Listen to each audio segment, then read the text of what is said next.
Oke, menarik juga di saat gue tuh sadar musim ini gue tuh udah bahas Ferrari, gue udah sering banget bahas Red Bull, tapi gue belum bahas McLaren sama sekali, mengingat mereka saat ini menjadi tim untuk dikalahkan. Walaupun hasil mereka anteng-anteng aja sebenarnya dengan meraih 2 kemenangan di 2 ronde pertama, dan salah satunya juga merupakan hasil 1-2, adalah beberapa hal yang kita bisa bahas dari 2 ronde pertama tersebut dari McLaren, dan membahas juga apakah musim ini mereka akan terus mendominasi seperti Red Bull 2023 mungkin? Nah, tanpa basa-basi, langsung saja gua bahas.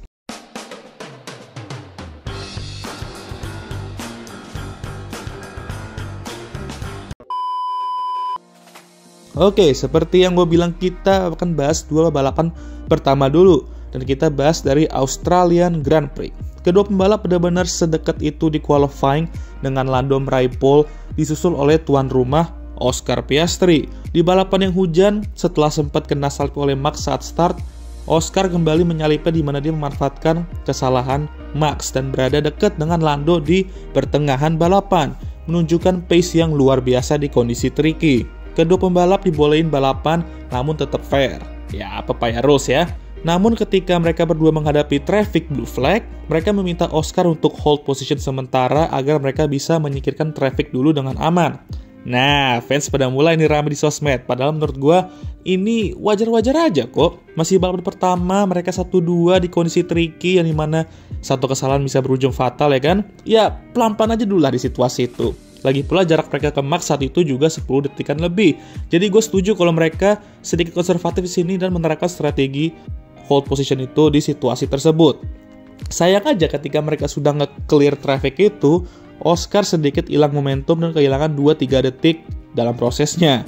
Bisa agak pas tapi nggak pas juga di saat yang sama gitu momennya ya.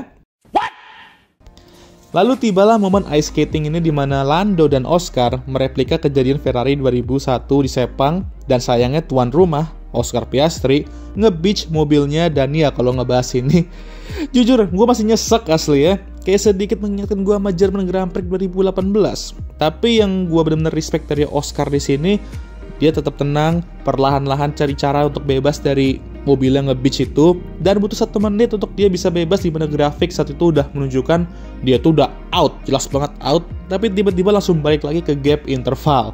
Udah kayak Undertaker aja ya kan, yang tiap kali dia bangkit gitu loh. Cocok lah ya untuk dipanggil di Oscar TK. We don't care. Let me tell you, we don't care. Lando meraih kemenangan pertama dan Oscar benar-benar damage limitation banget ya untuk finish di posisi ke-9. 2 poin berharga, lumayan. Kita ke Chinese Grand Prix, di mana kelemahan McLaren sedikit terlihat di track ini. Lando benar-benar struggle banget, khususnya di hairpin setelah lurusan panjang itu, dan Oscar juga sedikit struggling tapi dia lebih nyaman dikit di weekend kemarin itu. Terbukti ketika Doi menjadi leading McLaren sepanjang weekend ini dengan meraih posisi kedua di sprint dan meraih pole juga untuk pertama kalinya di balapan utama.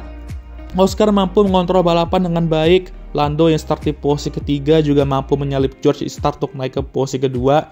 Ya, Lando startnya juga bisa bagus, tumben ya kan. Dan di saat George menyalipnya di pit, Lando be like, oke, sini gue overtake lu lagi. Edan, etate, edun. Lando beberapa kali mendekat ke Oscar dan nge-push, sementara Oscar yang melakukan hal sendiri di depan ya kan, menjaga bannya agar bisa selamat sampai akhir, apalagi mereka melakukan one stop. Lando di akhir-akhir mengalami masalah dengan pedal remnya, yang dimana saat pertama kali diinform ke Landonya, nggak terlalu kritikal, tapi bisa berubah jika Lando terlalu agresif balapannya. Terbukti di akhir-akhir udah kritikal banget dan Lando juga harus limping di akhir-akhir, memelan ya kan. George yang darinya tuh sekitar 9 detik bisa langsung 1,7 detikan ya satu lap itu ya. Oscar menang dan Lando mampu menahan George di akhir-akhir untuk membuat McLaren 1-2. Awal yang bagus untuk McLaren. Bisa lebih baik lagi jika bukan karena ice skating di Australia kemarin, tapi oke lah. Nah sekarang pertanyaannya, apakah ini bisa terus berlanjut sampai akhir musim? Menurut gua, iya bisa aja. Jika tim lain tidak bisa menemukan jawaban segera, yang dimana gue berharap mereka bisa nemu jawaban untuk awal dominasi McLaren ini. Karena menurut Saipul 2019, ketika tim sudah menunjukkan dominasi di awal-awal, itu udah jadi alarm untuk setiap tim yang lainnya agar bisa step up. Yang dimana gue setuju, Namun pastinya ada beberapa track di mana mereka mungkin bakal sedikit struggling. Ya Shanghai kemarin sebenarnya salah satunya, tapi somehow mereka emang masih bisa tampil dominan berkat race pace mereka yang sangat tidak ngotak itu ya, dan tire management mereka yang bagus.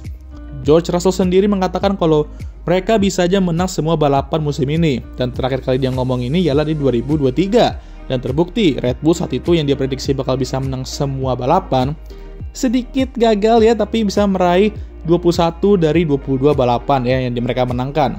Tapi anehnya musim ini, gak tau kenapa gue rasa hampir semua top tim dan pembalap mereka juga itu demen banget jadi underdog gitu ya. Pengen tetap humble, mereka bilang, oh musim ini kita nggak bakal semudah yang kalian pikirkan gitu. Kita bakal struggling di sana sini ya, bla bla bla bla bla, kita nggak dominan, bla bla bla bla bla. Ya humble lah ya. Kecuali jika nama Anda Liam Lawson, nggak ada humble-humblenya tuh orang. Mana dia yang kena humble BTW ya. Tapi yes, McLaren setidaknya akan dominan di awal musim. Ya, untuk saat inilah ya.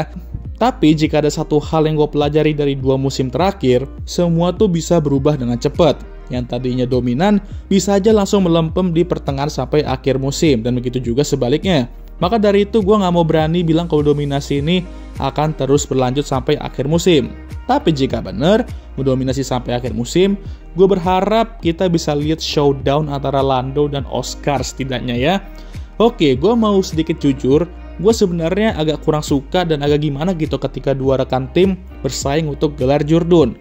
Tentu kita lihat banyak persaingan rekan tim untuk gelar yang spektakuler di masa lalu. Cuman gue tuh nggak suka sama reaksi para fansnya ya. Kayak di Australia tuh contohnya. Fans Oscar sama haters Lando tuh banyak yang beralasan, katanya no team order ke hold position ya kan. Kan emang mau mereka clear traffic dulu yang dimana masuk akal gitu kan.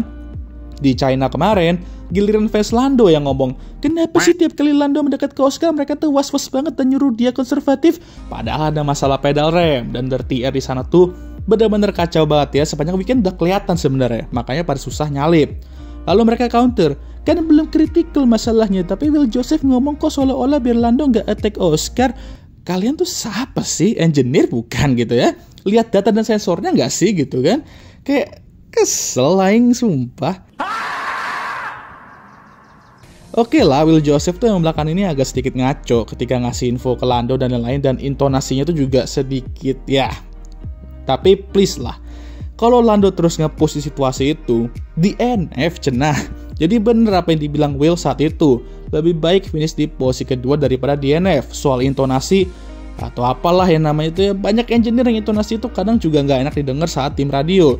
GP pernah, Bono pernah, dan jangan lupakan pembalap yang adrenalin tinggi dan gampang ngamuk itu. Kalau dari mobil, intonasi juga sama sekali nggak enak didengar ya kan.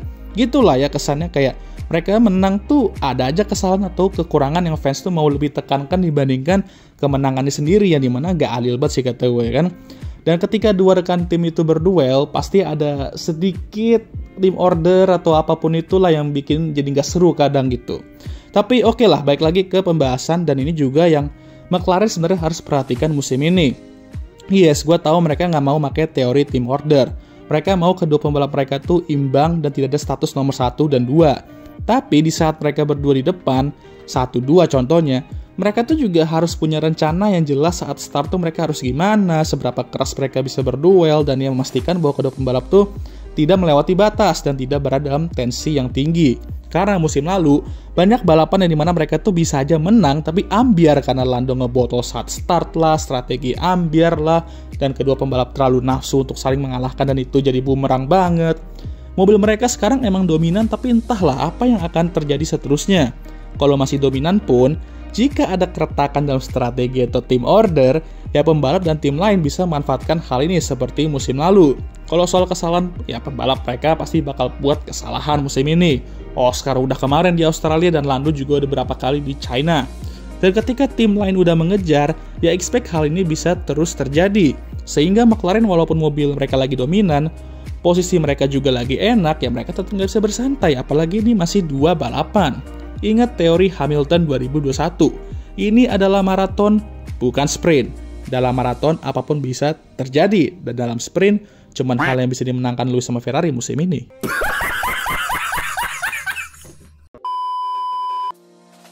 Oke lah, sekian video kali ini. Gimana menurut kalian? Jangan lupa like, subscribe agar gue bisa meraih 10.000 subscriber sebelum akhir tahun.